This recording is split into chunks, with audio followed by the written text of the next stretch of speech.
So after college, man, you played overseas, obviously Denmark, Switzerland, Greece, and you even got selected in the NBA D-League draft, man.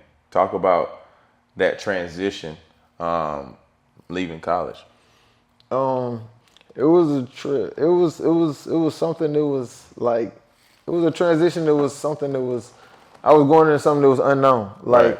you play and you do something all your life, like basketball, and you feel like you know what's going on, but Yeah. until you get to a certain level, you don't really know what's what. Like, even me going into college, I was going into the unknown because it was my first time going there. Like, I can think, oh, this is just basketball, but Right. I'm going into something that them telling me we got individual workouts. It was the first time when I got to college, I'm like, individual workouts, what is this? Right. So even me becoming a pro, it was a lot of things that I had to learn and a lot of things that I had to catch up to. And it was a great experience. Had a lot of success in Denmark. And like I said, that success translated, ended up getting drafted into the D League the next year by the Erie Bayhawks. But that was a wild experience for me. It was a great experience for me, even though it didn't necessarily work out for me.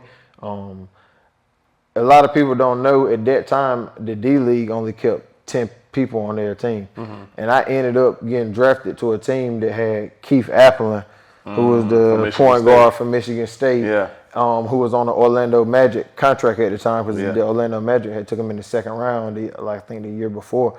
And in that same draft, they traded for Mike Kabongo, who was the starting point guard at Texas. And I went to Syracuse first, didn't he? He may have went to Syracuse first, but I know he ended up at Texas. Oh, okay.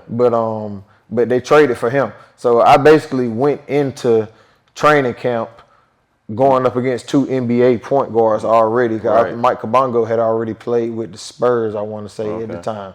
So theoretically on the roster, if you keeping 10 people, you can only keep 2 per position. Right. So like I said, it was a great experience. So talk about that, man, going through that, because I'm sure after that was the NBA D League right after college or was it after Denmark? No, it was after Denmark. So like, did that mess with you mentally, like knowing that you could have stayed overseas and continue to make? Obviously, you know the dream is the NBA, but like, did you come back and like go through the whole training camp process and then you went back overseas, or like what was your timeline on that? So the year when I got cut from the D League, I did not play the rest of the year. So it did a little bit, but it also just was a lesson to me too, though. That's why I say I'm glad I went through it, because when I went to that training camp, I realized I wasn't in shape.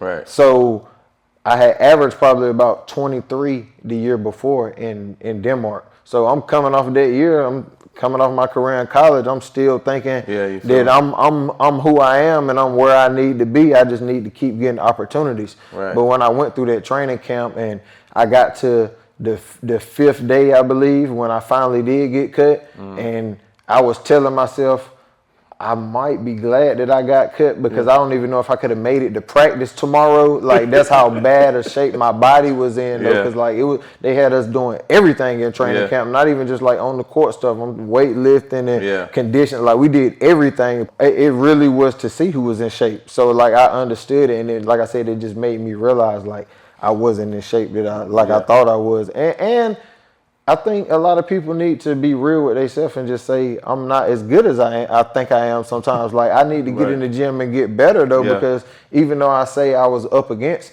Mike Kabongo and Keith Applin, who's to say if I would have went in there and been ready like I was supposed to be, that, you know what I'm saying, I still would have found a way to, be on the team. So it's just like, like, Trey, you need to reevaluate yourself and get back in the gym and work on your game a little bit more if this is what you want to do. That's tough.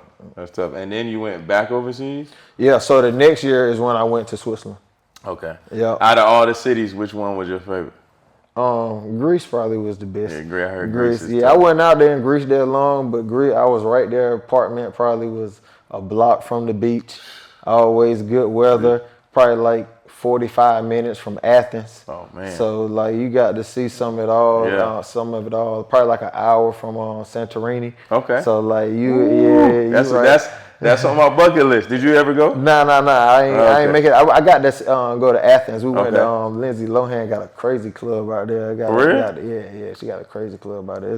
You would think it's an American club. Like you go in there, it's not no overseas. Like you think you in.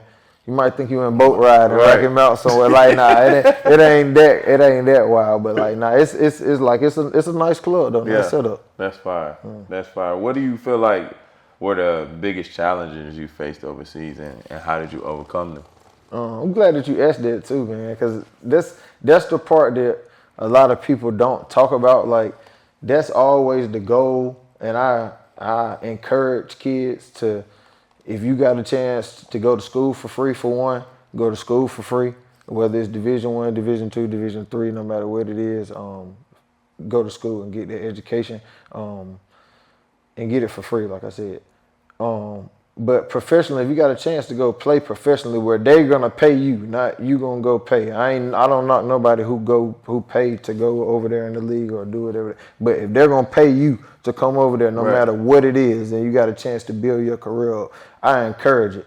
But you got to think about the other side of it, the side where you're away from your family, the side where you're in a country where nobody speaks your language and you don't know their language, and you got to depend on somebody to do stuff for you. If you coming from college and you're a young kid and never had to cook for yourself, and now you got to figure out how to prepare a meal, or you got to figure out how to get you some food late night when ain't nothing. Like little things like that like people don't necessarily talk about, because it ain't all peaches and cream over there where everybody's getting paid high dollar and everybody got a shelf over there and everybody you starting over. It depends on where you coming from too, because it's not like that for everybody. Like, even my situation when I got over there, like every situation I was in was pretty good, but like I said, you gotta think about all the times that I'm just sitting in my apartment and I ain't got nothing to do, or like I gotta wait up all night for my people to talk to somebody, you know what I'm saying? And I'm staying up